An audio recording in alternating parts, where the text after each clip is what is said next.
Hello students, हमने vector में कहाँ तक स्टडी कर ली। सबसे पहले लेक्चर में मैंने आपको वेक्टर और रिप्रेजेंटेशन ऑफ वेक्टर के बारे में बताया था कि वेक्टर को रिप्रेजेंट करने के दो तरीके होते हैं अपने पास। हम मैग्नीट्यूड और एंगल के बारे में बात कर लें, और दूसरा होता है कंपोनेंट फॉर्म एक गिवन कोऑर्डिनेट सिस्टम में। ये दो तरीके होते हैं। फिर हमने आपको बताया था 2 डायमेंशनल और 3 डायमेंशनल वेक्टर में इनका इंटरचेंज करना, मैग्नीट्यूड एंगल निकालना यदि कंपोनेंट गिवन हो, और कंपोनेंट निकालना यदि मैग्नीट्यूड और एंगल गिवन हो।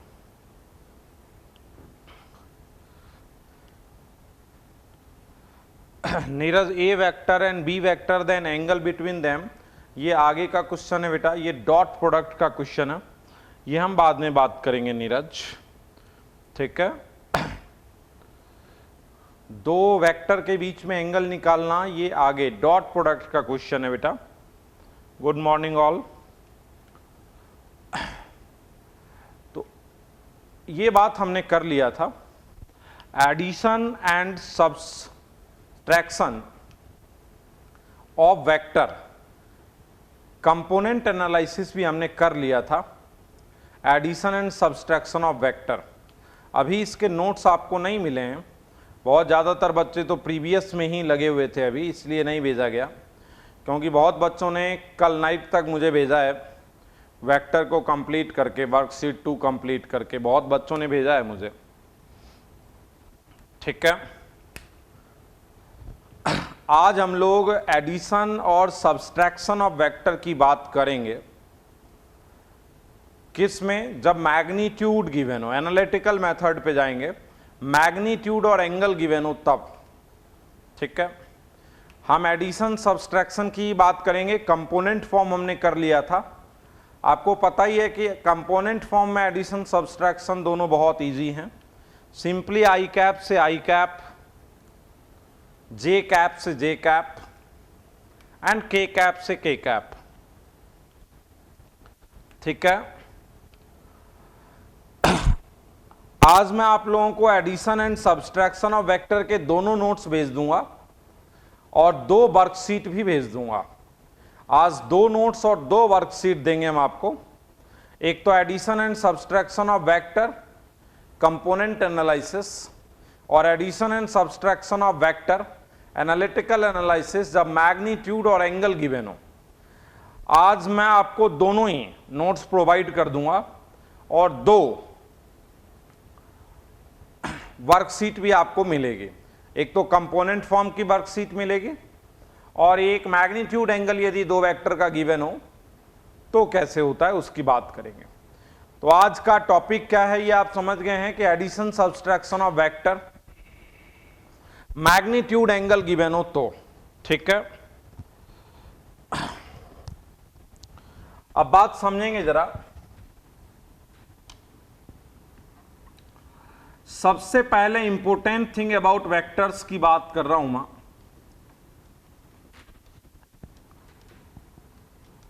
मैं इंपॉर्टेंट थिंग अबाउट वेक्टर की बात कर रहा हूं, जरा बात समझ लेना आप। सबसे पहला पॉइंट मैं क्या कह रहा हूं, बात समझे। A vector displace in parallel space, there is no effect on the vector. एक वेक्टर को जब पैरेलल स्पेस में कहीं शिफ्ट करते हैं तो वेक्टर पर कोई इफेक्ट नहीं पड़ता है। What do you mean by parallel space? Magnitude वही हो और डायरेक्शन वही हो, और उसे हम कहीं पैरेलल स्पेस में शिफ्ट कर दें तो मैग्नीट्यूड पर कोई इफेक्ट नहीं पड़ता है, ठीक है। यदि हम किसी वेक्टर को पैरेलल स्पेस में, अब आप सीखने पर ध्यान दें थोड़ा, ठीक है। इंपॉर्टेंट टॉपिक स्टार्ट हो गया, अब थोड़ा सीखें आप। देखो, यदि हम वेक्टर को पैरेलल स्पेस में शिफ्ट कर दें तो वेक्टर पर कोई इफेक्ट नहीं पड़ता है, ठीक है। दूसरी बात मैं कह रहा हूं कि सेम लाइक वेक्टर का ही एडिशन और सब्सट्रैक्शन होता है। लाइक वेक्टर्स का ही एडिशन और सब्सट्रैक्शन होता है। दूसरी बात मैं कह रहा हूं, इसका मतलब मैं ये कहना चाह रहा हूं कि फोर्स के साथ फोर्स ऐड होगा ऐसा नहीं है कि आप फोर्स के साथ डिस्प्लेसमेंट को ऐड कर दें, ऐसा पॉसिबल नहीं है। यदि आपको ऐड करना है तो फोर्स के साथ फोर्स को ऐड करें, फोर्स के साथ फोर्स को सब्सट्रैक्ट करें। ऐसा पॉसिबल नहीं है कि दो वेक्टर में आप फोर्स और डिस्प्लेसमेंट को ऐड या सब्सट्रैक्ट कर दें, इट इज नॉट पॉसिबल। तो पहली बात मैंने बताई कि ये vector displace in parallel space, there is no effect on the vector. Second point मैंने आपको बताया, like vector can be added और सब्सट्रैक्टेड। लाइट वेक्टर को अपन ऐड कर सकते हैं, सब्सट्रैक्ट कर सकते हैं। अनलाइक वेक्टर हो यदि फोर्स और डिस्प्लेसमेंट लाइक, तो हम उसका एडिशन और सब्सट्रैक्शन नहीं कर सकते। ये 2 नंबर बात हुई। तीसरी बात मैं कह रहा हूं कि जो वेक्टर्स हैं वो सिंपल अलजेब्रिक रूल को फॉलो नहीं करते, scalars simple algebraic law follow करते हैं। मतलब मैंने करंट के फॉर्म में ये पीछे एक एग्जांपल लिया था कि इधर से 3 एम्पियर की करंट आ रही है, इधर से 4 एम्पियर की करंट आ रही है, और मैंने कहा था सिंपल अलजेब्रिक सम हो जाता है 7 एम्पियर हो जाता है, ठीक है। लेकिन यहीं पर यदि ये फोर्स होता किसी बॉडी पर, इधर 3 न्यूटन का फोर्स होता, इधर 4 न्यूटन का फोर्स होता, तो रिजल्टेंट 5 न्यूटन होता। मतलब सिंपल अलजेब्रिक सम को फॉलो नहीं करता। कौन? जो वेक्टर है वो सिंपल अलजेब्रिक सम को फॉलो नहीं करता, जो स्केलर्स हैं वो सिंपल अलजेब्रिक सम को फॉलो करते हैं। तो स्केलर्स जो हैं वो फॉलो करते हैं सिंपल अलजेब्रिक सम को, और जो वेक्टर्स हैं वो अलजेब्रिक सम को फॉलो नहीं करते। तो ये क्या करते हैं, जो वेक्टर्स होते हैं वो वेक्टर्स लॉ ऑफ एडिशन को फॉलो करते हैं। वेक्टर लॉ ऑफ एडिशन क्या है? एडिशन के लिए यदि वेक्टर का एडिशन करना है तो हम कैसे करते हैं उसकी बात तो अभी हमें करनी है, ठीक है। तो जो वेक्टर लॉ है उसको फॉलो करते हैं एडिशन और सब्सट्रैक्शन में, ठीक है। ये बात हमने देख ली, ठीक।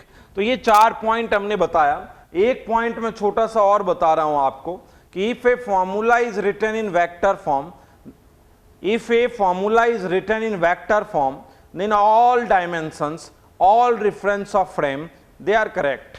इसका मतलब समझो, s is equal to ut plus half at square यदि मैं सिंपली लिख दूं तो ये 1 डायमेंशन में करेक्ट है।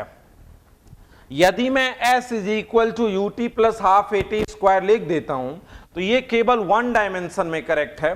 और यदि मैं s vector is equal to u vector t plus half a vector T square लिख देता हूं, इसी फॉर्मूले को यदि मैं वेक्टर फॉर्म में लिख देता हूं तो अब ये 1D में करेक्ट है, 2D में करेक्ट है, मूविंग रेफरेंस में करेक्ट है, एक्सेलरेटेड रेफरेंस में करेक्ट है, तो ये सब में करेक्ट हो जाता है।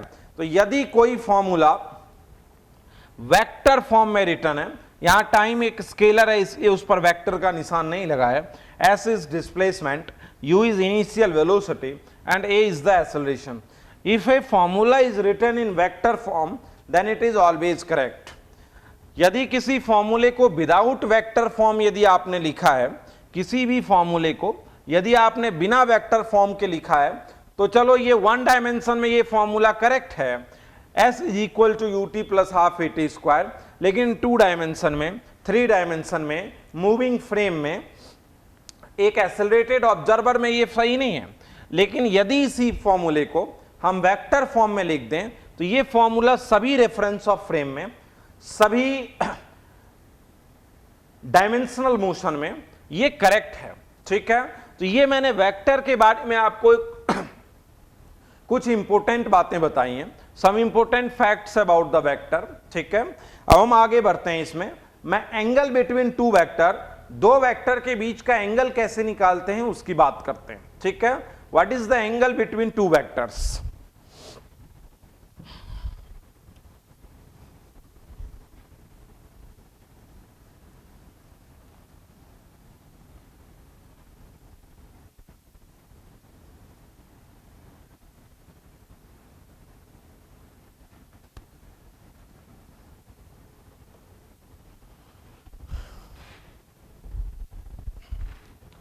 एंगल बिटवीन 2 वेक्टर्स ये कैसे निकालते हैं, जरा इस पर ध्यान देना। वैसे मैं आपको बता रहा हूं, लेट सपोज कि ये एक वेक्टर ए है और लेट सपोज कि ये एक वेक्टर बी है, तो इन दोनों वेक्टर के बीच में एंगल मुझे फाइंड करना है। Let suppose this one is the angle vector A, this one is the vector B, then what is the angle between vector. कहता है दो वेक्टर के टेल के बीच का एंगल। ये देखो बेटा, इसका टेल है, ये इसका टेल है, ये हेड है दोनों का। दो वेक्टर के टेल के बीच का जो एंगल है वही एंगल बिटवीन द वेक्टर होता है।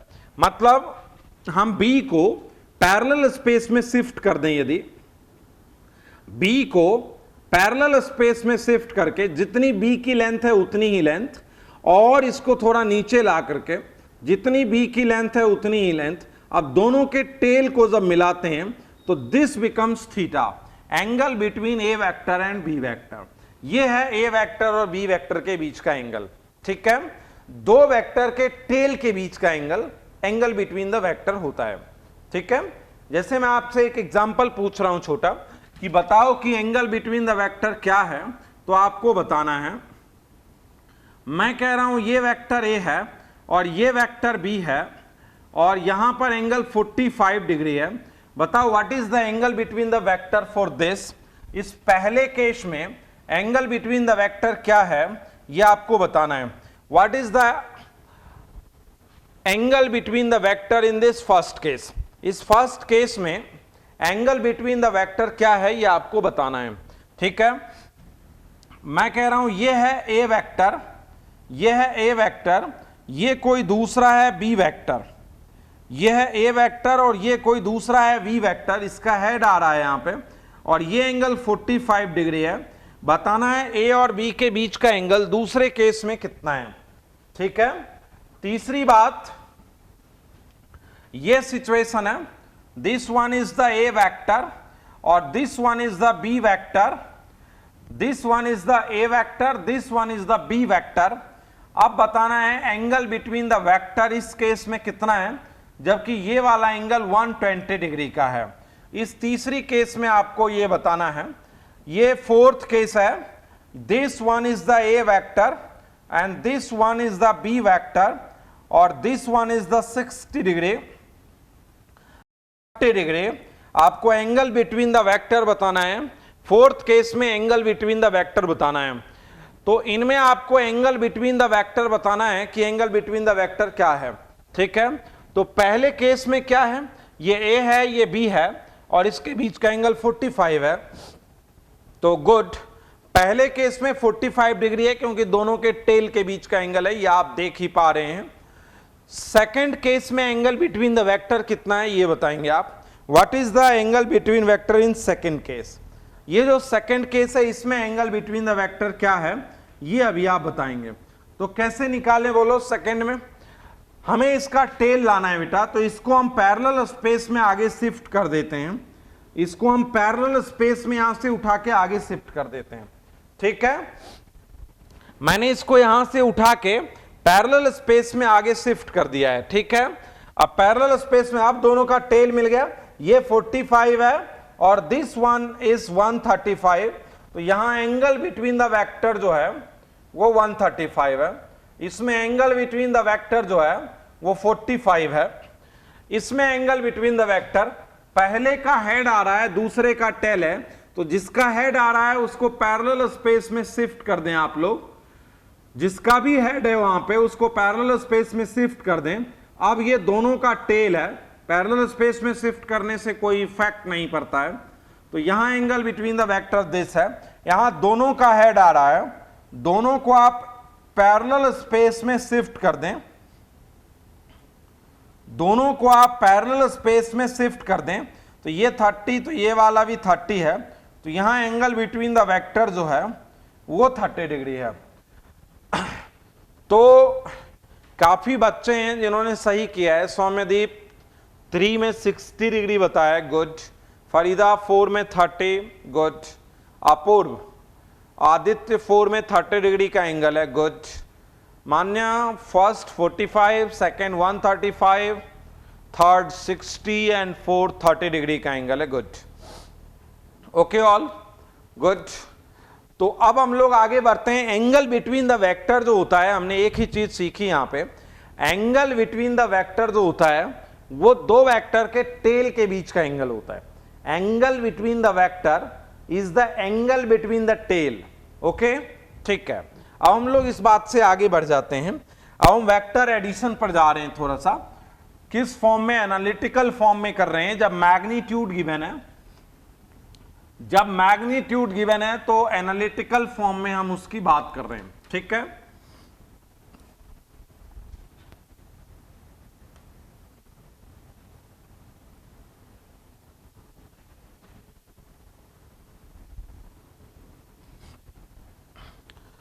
ध्यान देंगे जरा। अभी हम क्या बात कर रहे हैं बेटा? एडिशन ऑफ वेक्टर की बात कर रहे हैं। Addition of vector, analytical approach है ये। एडिशन ऑफ वेक्टर के लिए रूल बहुत से हैं। पहला रूल हम लोग बात कर रहे हैं ट्रायंगल लॉ। ट्रायंगल लॉ की बात करते हैं हम सबसे पहले। एक होता है ट्रायंगल लॉ, ठीक है। सबसे फर्स्ट लॉ जो है ट्रायंगल लॉ है, ठीक है। एडिशन ऑफ वेक्टर में सबसे पहले लॉ की हम बात कर रहे हैं ट्रायंगल लॉ, ठीक है। When two vectors, let suppose कि ये वेक्टर ए है या ये वेक्टर पी है, अच्छा क्यू लेट सपोज यहां है, तो हम चाहें तो क्यू को पैरेलल स्पेस में यहां शिफ्ट कर सकते हैं। हम क्यू को यहां शिफ्ट कर सकते हैं, इस क्यू को, ठीक है। अच्छा, इसमें एंगल बिटवीन द वेक्टर कौन सा होगा वो आप सबसे पहले ही सीख लें कि हमें P को आगे बढ़ाना होगा, और ये है angle between the vector theta, ठीक है। एडिशन ऑफ वेक्टर में क्या क्या गिवन है? P गिवन है, P का मैग्नीट्यूड मतलब इसकी लेंथ गिवन है। मैग्नीट्यूड किसी वेक्टर की लेंथ जो है उसके मैग्नीट्यूड को रिप्रेजेंट करती है। तो इस वेक्टर की लेंथ गिवन है, Q गिवन है, और दोनों के बीच का एंगल गिवन है। सर हेड टू हेड वाला एंगल भी ले सकते हैं, बिल्कुल सृष्टि ले सकते हैं, लेकिन डिफाइन ही ऐसे किया है। हेड से हेड में भी वही एंगल बनता है बेटा, लेकिन डिफाइन ही वही किया है कि angle between the tail is the angle between the vector. Okay, good. चलो आगे बढ़े बेटा। तो मैं कह रहा हूं दो वेक्टर गिवन है, एक तो P और Q, और दोनों के बीच का एंगल गिवन है थीटा। दो वेक्टर गिवन है P और Q, और दोनों के बीच का एंगल गिवन है थीटा, ठीक है। Two vectors are given P and Q, और दोनों के बीच का एंगल थीटा गिवन है। तो रिजल्टेंट बताना है, P प्लस Q बताना है। तो रूल क्या कहता है, जरा ट्रायंगल रूल समझें। If two vector are represented by, मैं इसको P कह देता हूं बेटा, मैं इसको Q कह देता हूं, ठीक है। मैं इसको ट्रायंगल में A कह देता हूं, ट्रायंगल में B कह देता हूं, ट्रायंगल में C कह देता हूं। If two vectors are represented by, if two vectors are represented by, if two vectors P and Q are represented by side of triangle in same order, यदि दो वेक्टर P और Q किसी triangle के side से एक ही order में represented हो, तो ट्रायंगल की थर्ड साइड अपोजिट ऑर्डर में, तीसरी साइड ट्रायंगल की कौन है? तो तीसरी साइड जो है वो ट्रायंगल की ये है, थर्ड साइड ये है ट्रायंगल की तीसरी साइड अपोजिट ऑर्डर में।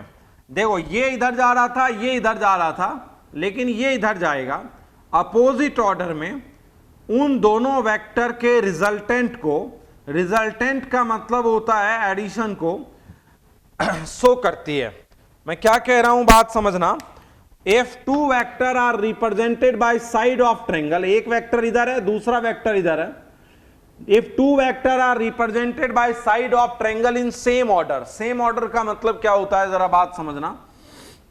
जैसे ये लेट सपोज एक ट्रायंगल है, उसमें ये इधर जा रहा है, ये इधर जा रहा है, और ये इधर, तो ये तीनों एक ही तरफ मूव कर रहे हैं, तो इसको कहते हैं सेम ऑर्डर में, ठीक है।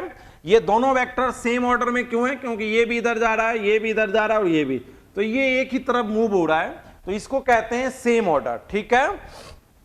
वहीं एक वेक्टर यदि ऐसे हो और दूसरा वेक्टर यदि ऐसे हो, तो हम इसको अपोजिट ऑर्डर कहेंगे, ठीक है। तो ये दोनों वेक्टर अपोजिट ऑर्डर में हैं। तो मैं क्या कह रहा हूं जरा बात समझना। if two vectors are represented by side of triangle in same order, एक ट्रायंगल ABC की साइड के द्वारा दो vector, if two vector P and Q are represented by side of triangle in same order, then third side of triangle represent the resultant in opposite order. ये इधर है, ये इधर है, ये दोनों एक ऑर्डर में हुए, और ये वाला यदि इधर होता तो सेम ऑर्डर में होता, ये है तो अपोजिट में है। तो यदि दो वेक्टर P और Q एक ही ऑर्डर में ट्रायंगल की साइड से रिप्रेजेंटेड हो, तो तीसरा साइड अपोजिट ऑर्डर में रिजल्टेंट को शो करता है। और ये कोई बड़ी बात भी नहीं है बेटा, इसको हम ऐसे बेसिक मैथ्स में यूं समझ सकते हैं कि एक आदमी ऐसे गया मान लो पहले, फिर एक आदमी ऐसे गया, तो रिजल्टेंट कहां गया? बहुत बेसिक बात है कि वो रिजल्टेंट यही गया है। नहीं, एक आदमी यहां से चला, सबसे पहले लेट सपोज वो इधर गया, फिर वो यहां गया, तो बताओ उसका फाइनल डिस्प्लेसमेंट क्या है? तो तुम्हें पता है कि यहां से यहां को मिलाएंगे तो फाइनल डिस्प्लेसमेंट आएगा। तो कोई बहुत बड़ा रूल नहीं है ये भाई। एक वेक्टर ऐसे है, एक वेक्टर ऐसे है, मैंने कहा कि एक आदमी का डिस्प्लेसमेंट इनिशियली इधर है, दूसरे आदमी का डिस्प्लेसमेंट इनिशियली इधर है, तो what is the final displacement? तुम्हें भी पता है कि this one is the final displacement, इसी को कहते हैं। तो कोई बहुत बड़ा रूल नहीं है ये बड़ा बेसिक बात है कि this vector plus this vector, तो रिजल्टेंट वो यहां से यहां पहुंचा है, ये एक बहुत बेसिक बात है। ठीक है, इसलिए पढ़ते हैं हम, ट्रायंगल रूल करके पढ़ रहे हैं, लेकिन ये बात बहुत बेसिक है।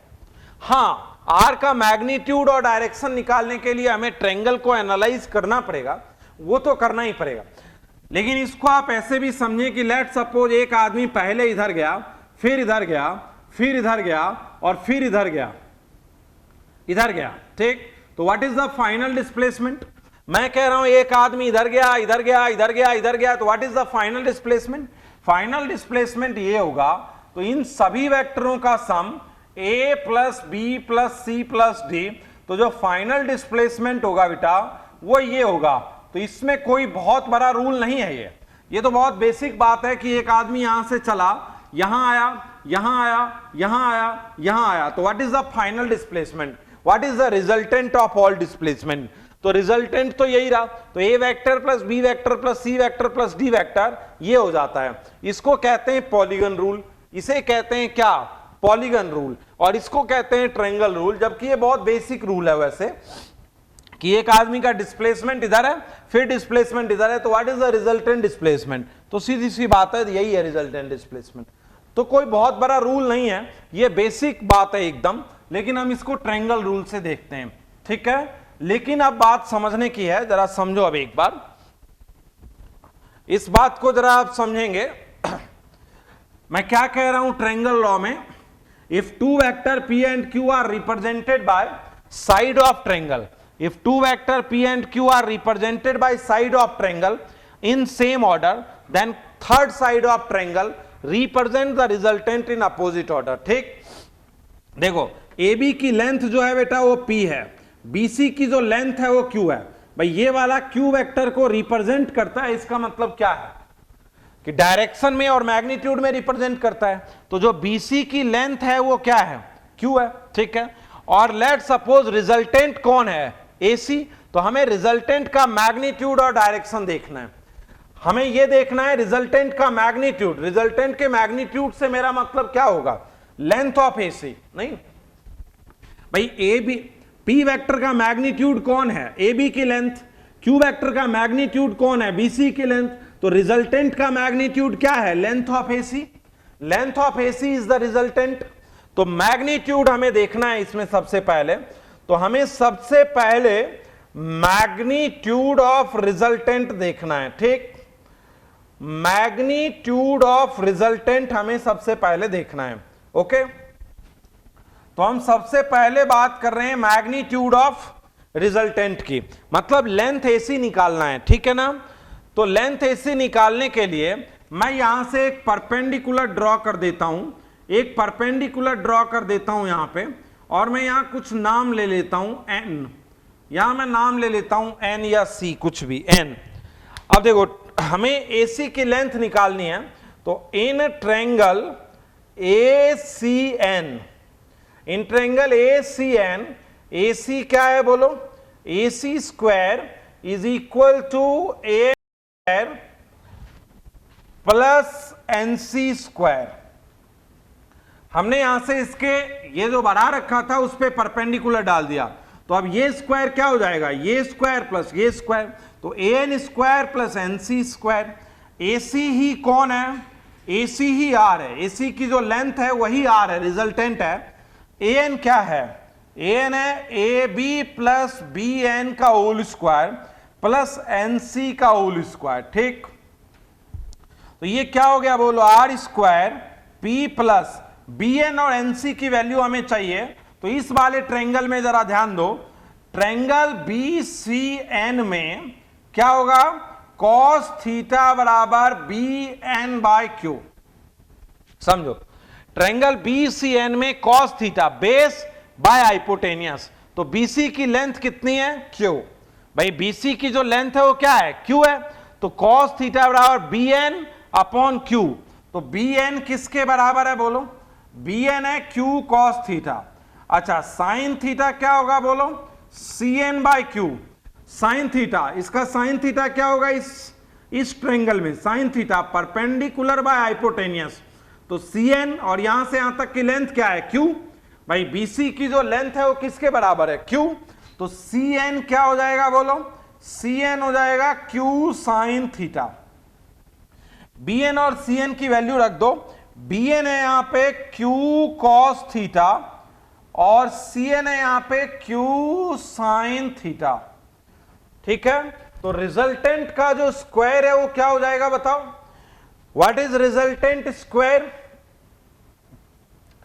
P square plus Q square cos square theta plus 2PQ cos theta plus Q square sine square theta.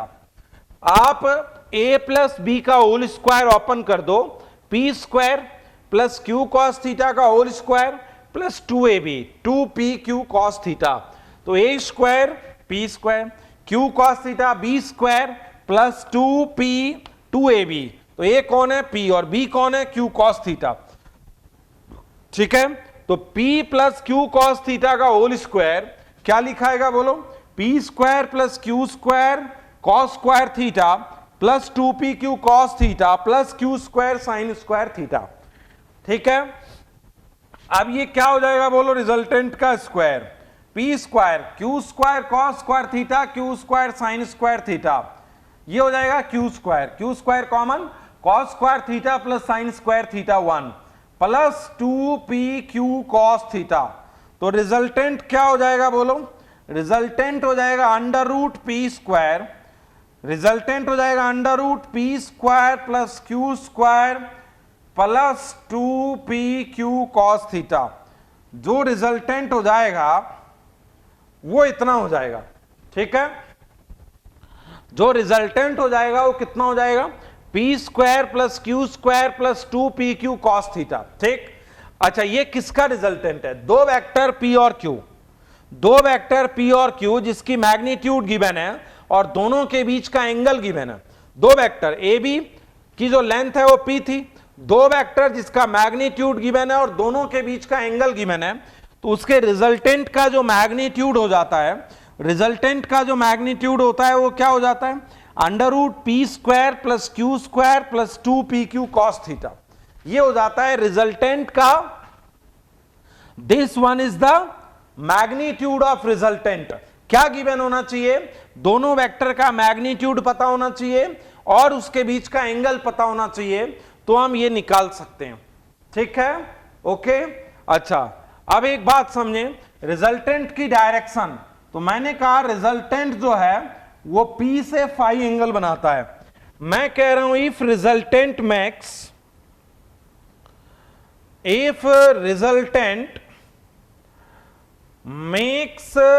Angle phi from P, यदि रिजल्टेंट जो है वो फाई एंगल बनाता है P के साथ, P के साथ जो रिजल्टेंट है वो फाई एंगल बनाता है, तो tan फाई बराबर क्या हो जाएगा, CN अपॉन AN। यदि रिजल्टेंट फाई एंगल बनाता है P के साथ, तो tan फाई क्या हो जाएगा बोलो, CN अपॉन AN। तो CN क्या होगा बोलो, CN की वैल्यू बोलो, CN upon AB plus BN।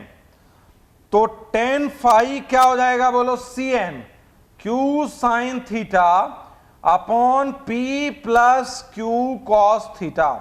तो रिजल्टेंट P से क्या एंगल बनाएगा वो भी हमें पता चल गया। भाई रिजल्टेंट वेक्टर हमें बताना है तो क्या बताओगे तुम, उसकी एक तो मैग्नीट्यूड बता दोगे और ये बता दो कि वो किसी एक वेक्टर से कितना एंगल बनाता है, तो काम चल जाएगा।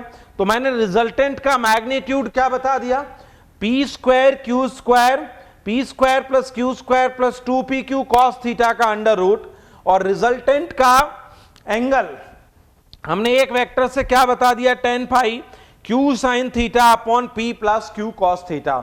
ये हमने रिजल्टेंट का एंगल बता दिया, ठीक है, ओके।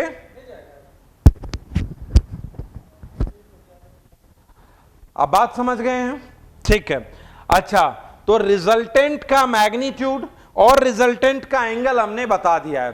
तो ये रिजल्टेंट के मैग्नीट्यूड का फॉर्मूला है और ये रिजल्टेंट के एंगल का फॉर्मूला है, ये आपको ध्यान रखना है, ठीक है।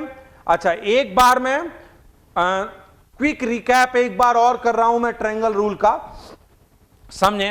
दो वेक्टर P और Q ट्रायंगल की साइड द्वारा रिप्रेजेंटेड हो सेम ऑर्डर में, तो ट्रायंगल की जो थर्ड साइड है वो अपोजिट ऑर्डर में रिजल्टेंट को शो करती है। मतलब if two vector P and Q are represented by side of triangle in the same order, then third side of triangle represent the resultant in opposite order. ये rule कोई बहुत बड़ा rule नहीं है, ये हमने शुरू में बता दिया, क्योंकि एक आदमी का डिस्प्लेसमेंट ये है, दूसरे का डिस्प्लेसमेंट ये है, तो what is the resultant displacement, ये बात ये से रिप्रेजेंट होगी, और ये कोई बहुत बड़ी बात नहीं है, ठीक है। अच्छा, अब हमने कहा कि जो P वेक्टर यदि AB से रिप्रेजेंटेड है, तो जो AB लेंथ है वो P है, और जो BC लेंथ है वो Q है, और जो AC लेंथ है वो रिजल्टेंट की लेंथ है, ठीक है। तो मैग्नीट्यूड ऑफ रिजल्टेंट मतलब AC की लेंथ हमें निकालनी है, तो इसके लिए हमने इस पर परपेंडिकुलर डाल दिया, ये एंगल थीटा है। एंगल बिटवीन द वेक्टर कैसे निकालते हैं आपको पता है। तो in triangle ACN, AC square is equal to AN square plus NC square. AN को लिख दिया AB प्लस BN, BN जो है वो Q cos थीटा के इक्वल है और CN जो है वो Q sin थीटा के इक्वल है। हमने पुट कर दिया ये वैल्यू, ठीक है। तो यहां पर क्या हो जाएगा बोलो, P square is equal to Q square, P square plus Q square this. तो रिजल्टेंट का जो फॉर्मूला आ गया है वो क्या हो जाएगा बोलो, under root P square plus Q square plus 2pq cos theta, और resultant makes an angle phi from P, resultant makes an angle phi from P, then tan phi is equal to Q sin theta upon P plus Q cos theta, okay. अभी पहले मैं इसको एक दो example से समझाता हूं मैं पहले।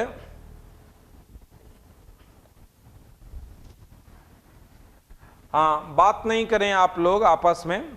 आयुषी तुम्हें पता है कि रे ऑप्टिक्स 12th में आता है, और we have target plus foundation mix here, okay. 12th में रे ऑप्टिक्स आता है, थोड़े दिन का वेट करोगे तो 12th के साथ, यदि आप टारगेट में हैं तो थोड़े समय बाद आपको बता दिया जाएगा। This is the mix batch of target and foundation, और इस समय आप बेसिक से जितना आप सीखें उतना अच्छा रहेगा, मतलब कंटिन्यूटी में सीखें, ठीक है। तुम्हें पढ़ने की इच्छा होगी तो तुम 12th वाले बैच का वीडियो भी देख सकते हो, उसमें स्टार्ट होगा थोड़े समय बाद, ओके। यहाँ हम कंटिन्यूटी से 11th वाला टॉपिक पढ़ेंगे पूरा, ठीक है। 11th का पूरा आप कंटिन्यूटी से पहले सीखें, make your physics strong with the basics, ठीक है, तो आप अच्छा स्कोर कर पाएंगे, ओके। अब आगे बढ़ें।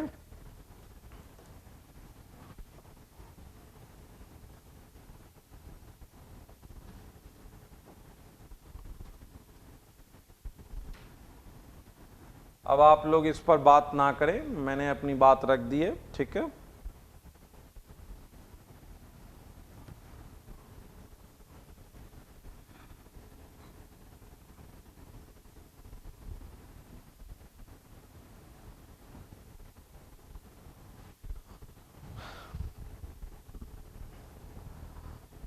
ध्यान देंगे जरा, मैं एक एग्जाम्पल करवा रहा हूं,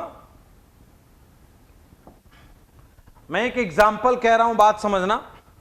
टू वेक्टर्स, मैं कह रहा हूं two vectors having magnitude 4 Newton and 6 Newton are at an angle of 60 degree with are at an angle of 60 degree. Find their resultant.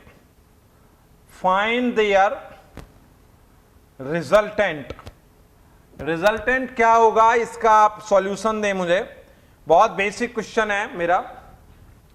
दो वेक्टर 4 न्यूटन और 6 न्यूटन के हैं। जैसे मैंने ये बनाया, देखो 4 न्यूटन का एक, दूसरा हमने बनाया 6 न्यूटन का एक। एंगल बिटवीन द वेक्टर, दोनों के टेल के बीच का एंगल होता है। तो 4 न्यूटन को हम पैरेलली स्पेस में जब हम शिफ्ट करेंगे तो अब दोनों का टेल मिलेगा, तो ये 60 डिग्री का एंगल है। रिजल्टेंट का मैग्नीट्यूड और रिजल्टेंट की डायरेक्शन आपको बतानी है। व्हाट इज द डायरेक्शन, ठीक है। ये रहा 4 न्यूटन, ये रहा 6 न्यूटन। आंसर पर ध्यान दें आप लोग, मुझे इस क्वेश्चन का आंसर बताएं, इधर उधर की चर्चा ना करें। ध्यान दें अब इधर, two vector having magnitude 6 newton and 4 newton are at an angle of 60 degree. दो वेक्टर हैं 4 न्यूटन और 6 न्यूटन 60 डिग्री के एंगल पर हैं, ठीक है। तो एंगल क्या होता है ये बात आप समझ गए। 4 न्यूटन को हम सबसे पहले पैरेलली शिफ्ट करते हैं, 4 न्यूटन को पैरेलली शिफ्ट करते हैं, ये एंगल है 60 डिग्री।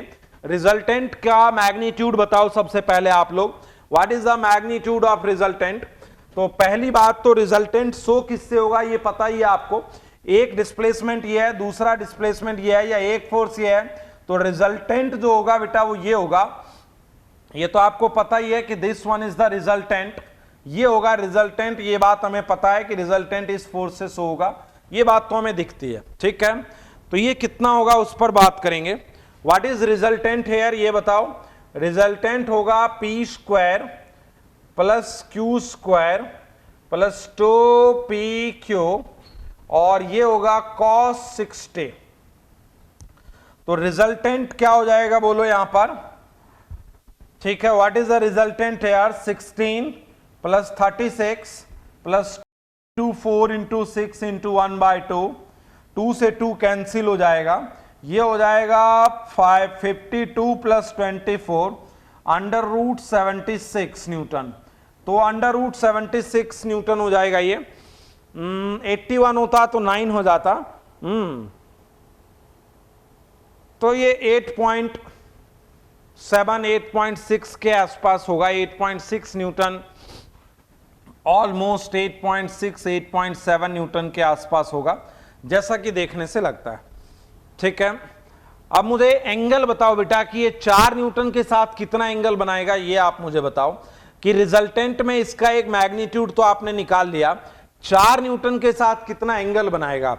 इस रिजल्टेंट का एंगल बताओ, ये वाला 5, ठीक है। तो एंगल फ्रॉम 4 न्यूटन क्या होता है बोलो, एंगल फ्रॉम 4 न्यूटन क्या होगा बोलो, एंगल फ्रॉम 4 न्यूटन।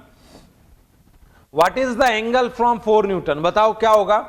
तो तुम्हें पता है कि P के साथ जब एंगल होता है तो होता है Q sine theta upon P plus Q cos theta. What is the angle air, Q sine theta upon P plus Q cos theta. Okay, तो एंगल क्या हो जाएगा बोलो, tan phi Q sine theta.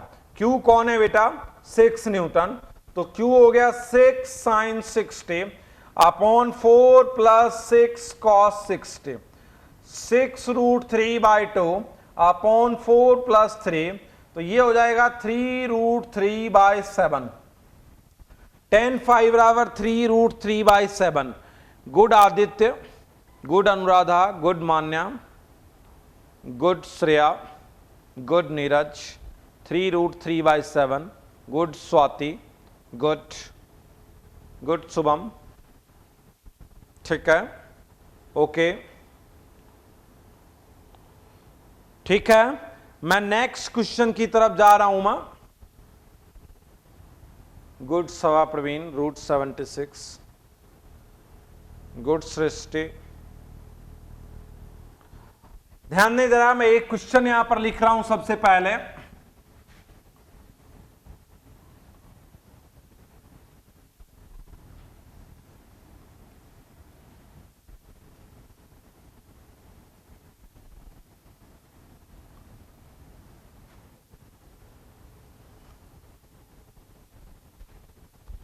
एक क्वेश्चन लिख रहा हूं, जरा ध्यान देंगे जरा।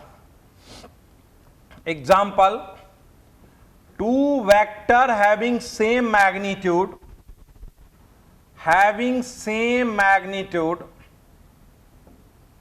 and their resultant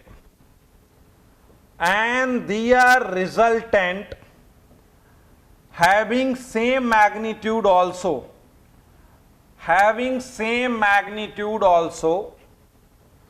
then angle between two vectors are। क्या कह रहा है, जरा इस क्वेश्चन पर ध्यान दें बेटा। कहता है दो वेक्टर जिनके मैग्नीट्यूड सेम है, two vector having same magnitude and their resultant also having same magnitude, उनका रिजल्टेंट भी सेम मैग्नीट्यूड रखता है। इसका मतलब दो वेक्टर P और Q, इनके मैग्नीट्यूड सेम हैं और रिजल्टेंट का भी मैग्नीट्यूड सेम है। मतलब दो वेक्टर का मैग्नीट्यूड तो सेम है ही, उनके रिजल्टेंट का मैग्नीट्यूड भी वही है।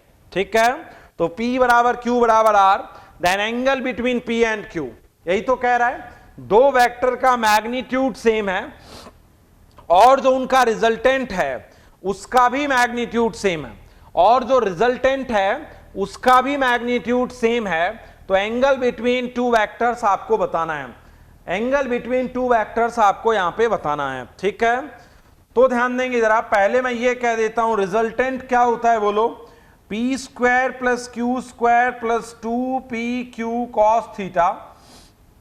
तो रिजल्टेंट क्या हो जाएगा, मैग्नीट्यूड में सबको मैं p लिख दूं क्या, या सबको x लिख देता हूं। मैं कह रहा है इसमें कि रिजल्टेंट का भी मैग्नीट्यूड p है, दोनों वेक्टर का भी मैग्नीट्यूड सेम है। मैग्नीट्यूड सेम है तो हमने सबको p लिख दिया, p बराबर q बराबर r, सबको मैंने p लिख दिया। तो ये क्या हो जाएगा बोलो, स्क्वायर कर दो, तो p स्क्वायर बराबर p square plus 2p square cos theta, 0 बराबर p square plus 2p square cos theta, 2p square cos theta is equal to minus p square, cos theta is minus 1/2। Cos negative आ गया तो first quadrant में तो theta है नहीं, second quadrant में है, तो थीटा की वैल्यू आ गई 120 डिग्री।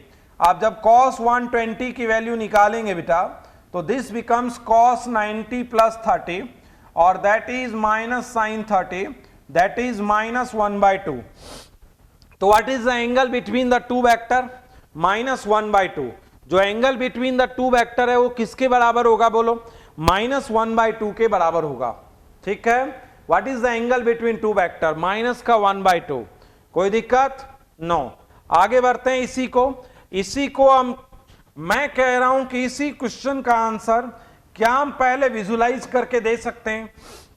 भाई ये तो हम फॉर्मूले की तरफ बढ़ गए, विजुलाइज करने की कोशिश करो।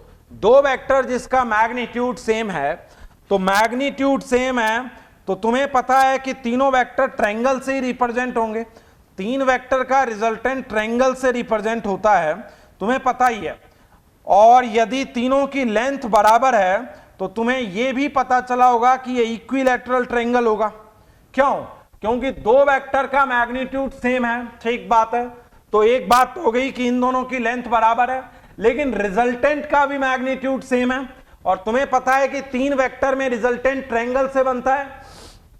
तो ये एक वेक्टर, ये दूसरा वेक्टर, और ये closing side, third side opposite order में। तो अभी P और Q तीनों जब क्या हैं, तीनों इक्विलैटरल ट्रायंगल बनेंगे, ये बात आपको पता चल गई। तीनों बनेंगे इक्विलैटरल ट्रायंगल, ये बात पता चल गई। क्यों, क्योंकि दो वेक्टर का मैग्नीट्यूड सेम है और रिजल्टेंट का भी मैग्नीट्यूड सेम है।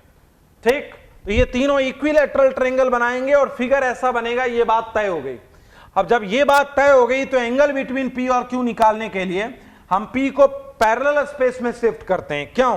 क्योंकि पी का हेड आ रहा है, ये क्या आ रहा है बेटा, पी का हेड आ रहा है। तुम गौर कर रहे हो, मैं कह रहा हूं ये पी का हेड है, तो एंगल बिटवीन द वेक्टर निकालने के लिए पी को पहले पैरेलल स्पेस में शिफ्ट करेंगे।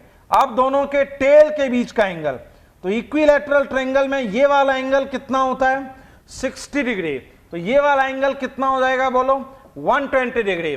तो P और Q के बीच का एंगल 120 डिग्री होगा। तो हम बिना किए भी निकाल सकते थे, यदि हम इसकी विजुअलाइजेशन की अप्रोच पर जाते तो हम बिना किए भी निकाल सकते थे। बात समझ रहे हो आप? क्योंकि जो क्वेश्चन था उसके लिए फिर ये करने की जरूरत नहीं थी, क्योंकि दो वेक्टर का रिजल्टेंट, दो इक्वल वेक्टर का रिजल्टेंट भी इक्वल है, तो तीन वेक्टर का जब भी बनेगा ट्रायंगल बनेगा, और मैग्नीट्यूड बराबर मतलब लेंथ बराबर, और ट्रायंगल में साइड की लेंथ बराबर मतलब इक्विलैटरल ट्रायंगल। तो P ये था, Q ये था, और रिजल्टेंट डिस्प्लेसमेंट ये है। बात समझ रहे हो? एक आदमी पहले इधर गया फिर इधर गया, तो रिजल्टेंट किधर गया, रिजल्टेंट इधर गया, ठीक, लेंथ बराबर है। अब P और Q के बीच का एंगल बोल रहा है, तो एंगल निकालने के लिए इसका हेड है, इसको पैरेलल स्पेस में हम शिफ्ट कर देते हैं। तो पैरेलल स्पेस में जब हम इसको शिफ्ट कर देंगे तो what is the angle, 120 degree का एंगल बनाएगा। तो बहुत बार ऐसा भी होता है कि हमें फॉर्मूले को सॉल्व करने की जरूरत नहीं पड़ती, हम उसको विजुलाइज कर सकते हैं। एक्चुअली एक ट्रायंगल है, और हमारी पहली कोशिश भी होनी चाहिए कि हम फॉर्मूला तो बाद में काम में लें, पहले हम विजुलाइज तो कर लें कि कैसा है। जैसे इसमें साफ दिख रहा था कि एक इक्विलैटरल ट्रायंगल है, और मेरे विजुलाइजेशन से मुझे पेन चलाने की इतनी जरूरत नहीं पड़ी। Angle between the vector is 120 degree. Okay, ठीक है। तो वेक्टर एडिशन के इस फॉर्मेट में जब ट्रायंगल बनना हो तो विजुलाइजेशन पर भी नजर रखनी जरूरी है। ओके, आगे बढ़े।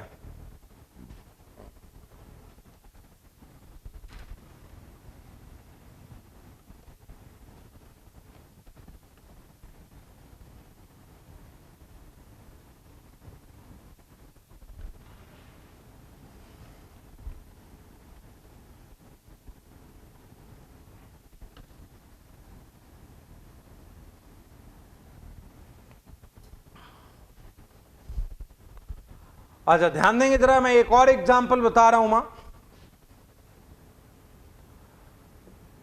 If A vector plus B vector is equal to C vector,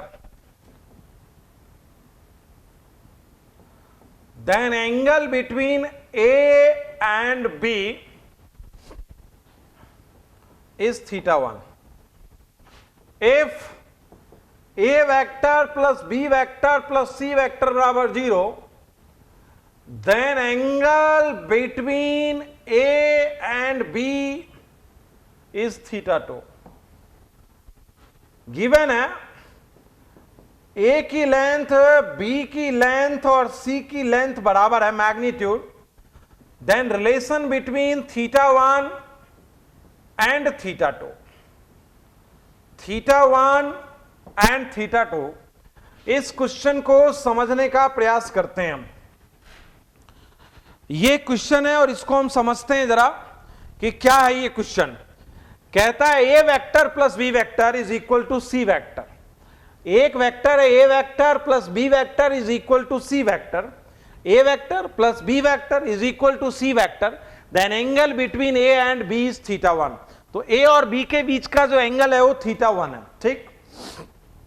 मतलब पहली बात तो ये देखो कि तीनों का मैग्नीट्यूड बराबर है, तो सबसे पहली नजर जो मेरी किसी चीज पर जाएगी वो इस चीज पर जाएगी कि बनेगा तो इक्विलैटरल ट्रायंगल। इस बात पर मेरी सबसे पहली नजर जाएगी, क्योंकि यदि तीन वेक्टर के मैग्नीट्यूड बराबर हैं तो बनेगा इक्विलैटरल ट्रायंगल, ये बात है। अच्छा, उसमें पहली कंडीशन कहता है A vector plus B vector is equal to C vector, तो ये होगा। क्यों? क्योंकि A vector plus B vector is equal to C vector. तो फर्क समझते हो, A वेक्टर B वेक्टर, तो ये होगा C वेक्टर। ऐसे में A और B के बीच का एंगल, या A और C के बीच का एंगल कह देता हूं, B हटा रहा हूं मैं, A और C के बीच का एंगल जो है वो θ1 है, ठीक है। तो ऐसे में A और C के बीच का एंगल जो है वो होगा 60 डिग्री। अच्छा, जब बोल रहा है ए प्लस बी प्लस सी बराबर 0, तो बनेगा तो इक्विलैटरल ट्रायंगल, 3 वेक्टर का रिजल्टेंट 0 है। अच्छा, रिजल्टेंट 0 कब होगा? जब वहीं पहुंच जाए, इसमें भी कोई बड़ी बात नहीं है। एक आदमी इधर चला, फिर इधर चला और फिर यहां आ गया, तो what is the final displacement? 0 ना। तो फाइनल डिस्प्लेसमेंट 0 कब होगा? जब एक वेक्टर फिर चले और फिर अपनी ओरिजिन पे ही आ जाए, तो फाइनल डिस्प्लेसमेंट 0 हो जाएगा। तो इस a प्लस बी प्लस सी बराबर 0 का फिगर कैसे बनेगा? ये बनेगा ऐसे, a इधर चला, b इधर चला और c इधर चला और यहीं आ गया, इसीलिए इन तीनों वेक्टर का रिजल्टेंट 0 हो गया। बात समझ रहे हो? a डिस्प्लेसमेंट, b डिस्प्लेसमेंट और दोनों मिलके c, तब ये हुआ। लेकिन 3 वेक्टर का रिजल्टेंट 0, तो a, b और c। तो ये है a, ये है b, ये है c। ये कैसे हुआ समझे हो बात? a vector plus b vector plus c vector 0। तो फाइनल डिस्प्लेसमेंट किसी का 0 कब होगा? जब कोई ऐसे चलेगा, फिर ऐसे चलेगा और वापस अपनी उसी पोजीशन पे आ जाए, तो फाइनल वेक्टर क्या हो जाएगा? 0। रिजल्टेंट क्या हो जाएगा? 0। अब इस सिचुएशन में a और c के बीच का एंगल क्या है? तो a का तो टेल है लेकिन c का हेड है, तो c को आगे बढ़ाओ और ये जो एंगल होगा ये होगा 120 डिग्री। क्यों? क्योंकि इक्विलैटरल में ये 60 है, तो अब a और c के बीच का एंगल क्या होगा? 120 डिग्री। तो हम कह सकते हैं θ2 बराबर 2 θ1। हम कह सकते हैं, हम क्या कह सकते हैं? θ2 इज इक्वल टू 2 θ1, नहीं, θ2 इज इक्वल टू 2 θ1 हम कह सकते हैं, क्योंकि a और c के बीच का एंगल। देखो ये क्वेश्चन में फॉर्मूला यूज नहीं हुआ है, विजुलाइज हुआ है चीजें, समझ रहे हो? यस, क्वेश्चन बहुत अच्छा है, एक बार आप और समझ लेना। ओके, नेक्स्ट पढ़ाओ एक बार।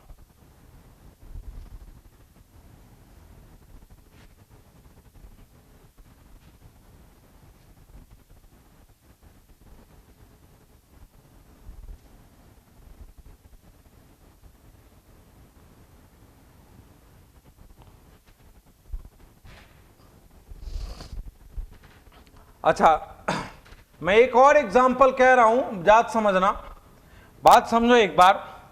Sum of magnitude of two vector, sum of magnitude of two vector is 18 newton. Sum of magnitude of two vector is 18 newton. ठीक है? The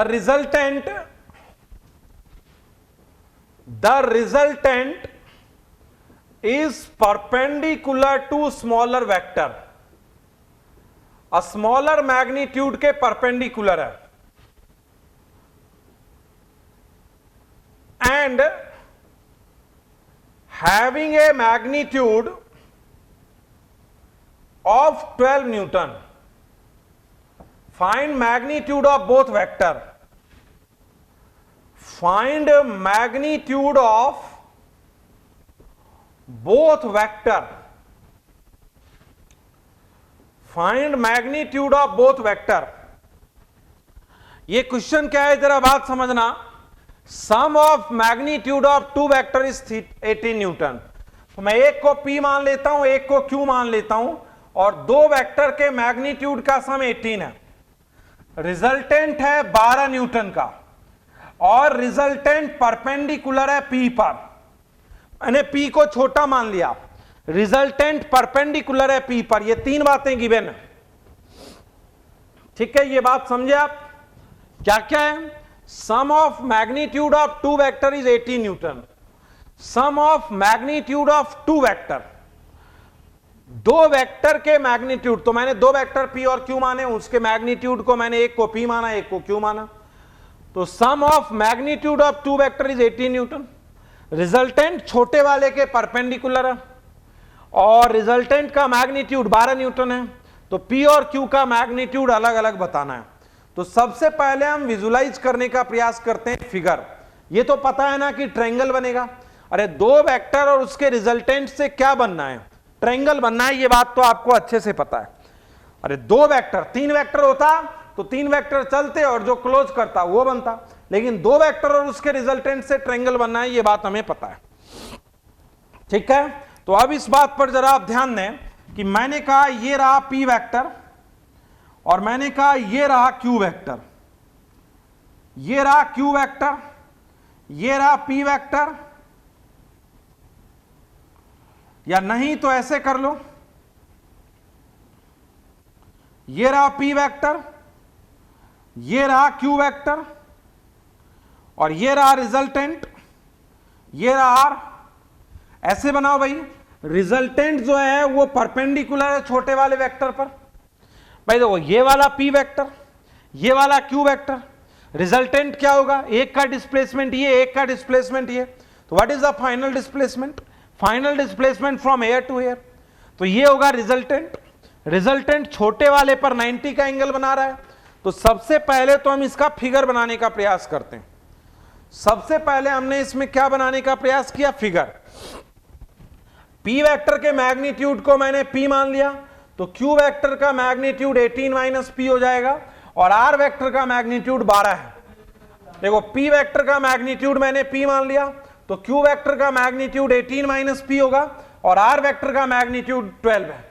अब इस वेक्टर में देखो क्या है, ये है कैसा ट्रायंगल, ये कैसा ट्रायंगल हो गया है बोलो, राइट एंगल ट्रायंगल हो गया है, जिसमें ये वाला P है लेंथ, ये वाला 12 और ये वाला हाइपोटेनियस हो गया है 90 के सामने।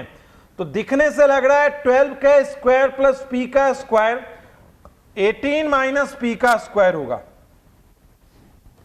मैं कह रहा हूं मैं फॉर्मूला यूज नहीं कर रहा हूं, R बराबर root under P square plus Q square plus this, मैं विजुलाइज करने चला गया।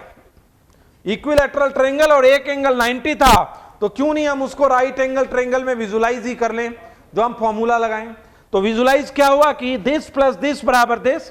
अब ये वाला क्या बन गया, ये तो बन गया 90 के सामने हाइपोटेनियस, तो कायदे से इसकी लेंथ क्या होनी चाहिए, 12 का स्क्वायर प्लस P का square is equal to 18 minus P का स्क्वायर। तो ये क्या हो जाएगा बोलो, 144 plus P square is equal to 324 plus P square minus 36P। देखो इसको ओपन करो आप, 144 plus P square 324, A square plus B square minus 2ab, P square से P स्क्वायर कैंसिल हो गया, 36P इधर भेज दो,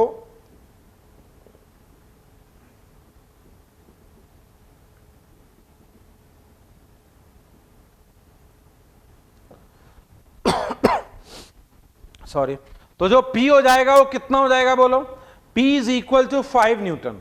ठीक है, और Q ऐसे में क्या आ जाएगा बोलो, 13 न्यूटन, और ये बैठ भी जाएगा, यस P 5 और Q 13 न्यूटन।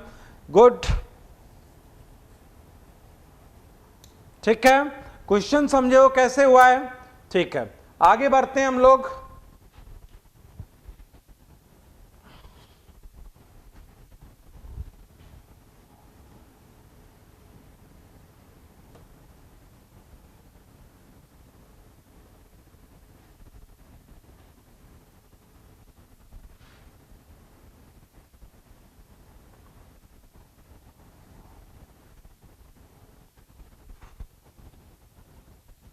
सम कंडीशंस की बात कर रहे हैं हम लोग यहां पर, बात समझना, सम कंडीशंस की बात कर रहे हैं। रिजल्टेंट का फॉर्मूला तुम्हें पता है क्या होता है, P square plus Q square plus 2PQ cos theta, और रिजल्टेंट का एंगल क्या होता है, Q sine theta upon P plus Q cos theta.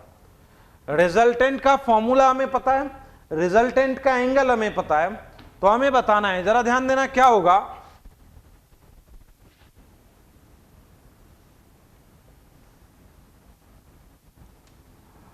आप बात समझे, P बराबर देश, Q बराबर देश। देखो मैं कह रहा हूं if two vectors are in same direction, if two vectors are in same direction, यदि दो वेक्टर सेम डायरेक्शन में हो, if two vectors are in same direction, okay, बात समझेंगे? मतलब देखो ये एक बॉडी है, इस पर मान लो कि P भी इधर लग रहा है, Q भी इधर लग रहा है, तो तुम्हें भी दिख रहा है कि resultant force P plus Q हो जाएगा। ये विजुलाइज करने से ही दिख रहा है। मान लो 3 न्यूटन इधर है, 4 न्यूटन इधर है, तो रिजल्टेंट 7 न्यूटन हो जाएगा, क्योंकि दोनों फोर्स की डायरेक्शन सेम है। तो यदि दोनों फोर्स एक ही डायरेक्शन में हो तो रिजल्टेंट P प्लस Q हो जाएगा। तो एक तो हम चलो विजुलाइज ही कर लेते हैं। जब हम इस चीज को विजुलाइज करने जाते हैं तो भी पता चलता है कि रिजल्टेंट P प्लस Q हो जाएगा, और यह भी पता चलता है कि इन डायरेक्शन ऑफ P कह लो या Q कह लो, बात एक ही है। जो रिजल्टेंट होगा वो P और Q की डायरेक्शन में होगा, ये भी हमें बात दिखती है। ठीक है, अच्छा इसी को जब हम फॉर्मुलाइज करने के लिए जाते हैं, इसी को जब मैं किसके लिए जाता हूं, फॉर्मुलाइज करने के लिए जाता हूं, तो आप ध्यान दो P और Q के बीच का एंगल कितना है, 0 डिग्री है। ठीक है, तो P और Q के बीच का एंगल 0 है, तो रिजल्टेंट फॉर्मूले से क्या होगा, P square plus Q square plus 2PQ cos 0। क्यों? क्योंकि थीटा बराबर 0 है। यहां दो वेक्टर सेम डायरेक्शन में हैं, तो what is the angle between P and Q, 0। तो फॉर्मूले में जब हम थीटा की जगह 0 रख देते हैं तो cos 0 की वैल्यू 1 हो जाती है। तो P square plus Q square plus 2PQ, और रिजल्टेंट हो जाता है P प्लस Q। तो देखो विजुलाइज करना ही आसान है कि जब दोनों सेम डायरेक्शन में है तो ऐड हो जाएगा भैया 3 न्यूटन 4 न्यूटन 7 न्यूटन, और डायरेक्शन भी सेम रहेगी। तो 0 डिग्री का एंगल है यदि दो वेक्टर में, तो विजुलाइज ही कर लेंगे। 180 का एंगल है, विजुलाइज ही कर लेंगे। 90 का एंगल है, 60 का एंगल है, विजुलाइज कर लेंगे। विजुलाइज करना जहां आसान है। अच्छा, फॉर्मूले से यदि एंगल फ्रॉम P निकालें, यदि फॉर्मूले से मैं एंगल फ्रॉम P निकालें तो tan फाई क्या होगा बोलो, Q sine theta upon P plus Q cos theta, theta की जगह 0 डिग्री, ये हो जाएगा 0 upon P plus Q। tan phi बराबर 0 और फाई बराबर 0। तो देखो दो वेक्टर जब सेम डायरेक्शन में हो तो विजुलाइज किया तो भी वही, फॉर्मुलाइज किया तो भी वही, एंगल दिख रहा है विजुलाइजेशन में भी, और यदि फॉर्मूले में देखें तो भी P के साथ 0 डिग्री का एंगल बनाता है। ठीक है, तो हम किसी चीज को विजुलाइज भी कर सकते हैं, फॉर्मूले से भी कर सकते हैं।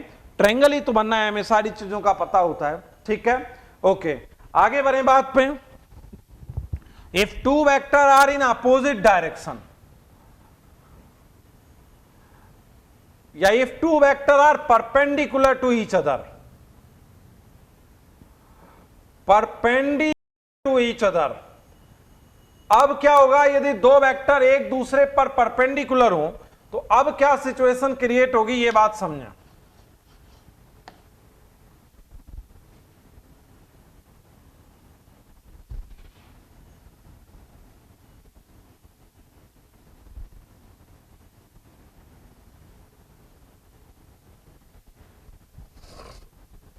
If two vector are perpendicular to each other, बात समझना, ये सिचुएशन है। अब जैसे कि मैं कह रहा हूं कि 3 न्यूटन का फोर्स इधर लग रहा है और 4 न्यूटन का फोर्स इधर लग रहा है, तो रिजल्टेंट बताओ, विजुलाइज ही करो। पहले 4 न्यूटन को पैरेलल स्पेस में शिफ्ट कर दो, तो ये हो गया क्या, एक वेक्टर, ये हो गया दूसरा वेक्टर, तो ये बनेगा क्या, रिजल्टेंट वेक्टर। तो रिजल्टेंट वेक्टर का मैग्नीट्यूड पाइथागोरस थ्योरम से तुम्हें दिख रहा होगा कि 5 न्यूटन होगा। अरे P square plus Q square तुम्हें दिख ही रहा है। चलो मैं P Q करके बताता हूं, ये P न्यूटन है, ये Q न्यूटन है, तो रिजल्टेंट तुम्हें दिख रहा है ना पाइथागोरस थ्योरम से, क्या होगा, under root P square plus Q square हो जाएगा। ठीक, अच्छा पहले हम विजुलाइज ही करते हैं, पहले हम चीजों को विजुलाइज करते हैं कि रिजल्टेंट क्या हो जाएगा, P square plus Q square हो जाएगा। कैसे, ये वाला है P न्यूटन, ये वाला है Q न्यूटन, तो रिजल्टेंट ये बनेगा, तो ये बनेगा, तो इसकी लेंथ क्या होगी, under root P square plus, अच्छा P के साथ एंगल भी विजुलाइज कर लो, tan फाई बराबर क्या हो जाएगा, Q by P, tan phi बराबर क्या हो जाएगा, Q बाय P। चलो फॉर्मुलाइज करो, फॉर्मुलाइज करो तो थीटा क्या है, 90 डिग्री। अरे P और Q के बीच का ये है P और ये है Q, तो एंगल क्या है दोनों के बीच, 90। तो रिजल्टेंट क्या होगा बोलो, under root P square plus Q square plus 2pq cos 90, cos 90 zero होता है, यदि फॉर्मूले से भी जाओगे तो वही होगा। एंगल फ्रॉम P यदि होगा तो tan फाई क्या होगा, Q sin theta upon P plus Q cos theta. sin 90 1 होता है, cos 90 जीरो होता है, Q बाई P। तो विजुलाइज करना ही आसान है, P इधर है, Q इधर है, यदि तुम फॉर्मूले की तरफ गए तो भी बात वही होगी, और यदि तुम विजुलाइज करने गए तो भी बात वही होगी। लेकिन 90 का एंगल है तो विजुलाइज करना हमारे लिए ज्यादा अच्छा है। हम काय के लिए फॉर्मूला करेंगे, अरे जब पाइथागोरस थ्योरम बन रहा है, जब ट्रायंगल का एनालिसिस सीधा हो रहा है, तो हम क्यों यूज करेंगे इसको। आप बात समझ रहे हैं, ठीक है। नेक्स्ट, जैसे मैं कह रहा हूं if two vector are opposite to each other,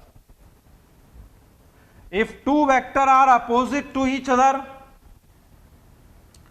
if two vectors are opposite to each other, opposite to each other, यदि दो वेक्टर एक दूसरे के अपोजिट हैं तो क्या होगा ये बताना है।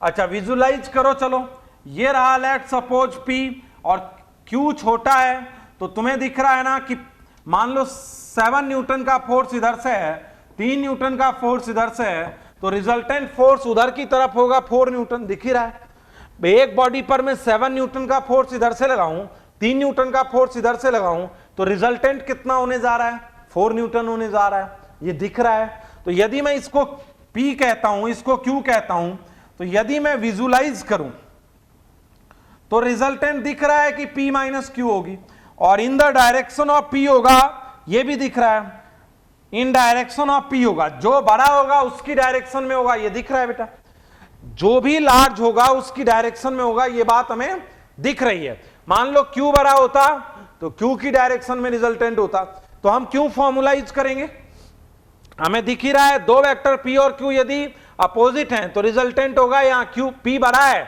तो P माइनस Q, और जो बड़ा है उसकी डायरेक्शन में होगा, ये भी दिख रहा है, ये 7 न्यूटन ये 3 न्यूटन, तो इसी की डायरेक्शन बचेगी बेटा।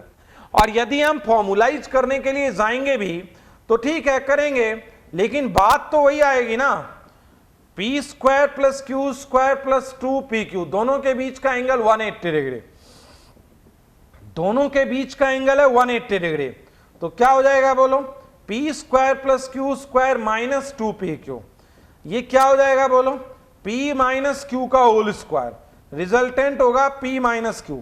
ये तो मैंने बताया जो बड़ा होगा वही होगा, ठीक है, जो भी बड़ा होगा, यदि लेट सपोज ऐसा होता P छोटा होता और Q बड़ा होता, तो अब बोलो देखते ही तुम बता सकते हो कि रिजल्टेंट Q माइनस P होगा, और किसकी डायरेक्शन में होगा, इन डायरेक्शन ऑफ Q होगा, और क्या, क्योंकि Q बड़ा है, मान लो ये 10 न्यूटन है, ये 4 न्यूटन है, तो बॉडी किधर जाएगी, 6 न्यूटन जाएगी और इधर जाएगी, तो ये बात दिखती है। तो जिन चीजों का विजुलाइजेशन आसान होता है, वेक्टर में जिन चीजों का विजुलाइजेशन आसान है उसे हम विजुलाइजेशन से ही कर लेते हैं, ठीक है, ये बात आपको दिख रही है टोटली, ये बात आप समझ भी पा रहे हैं।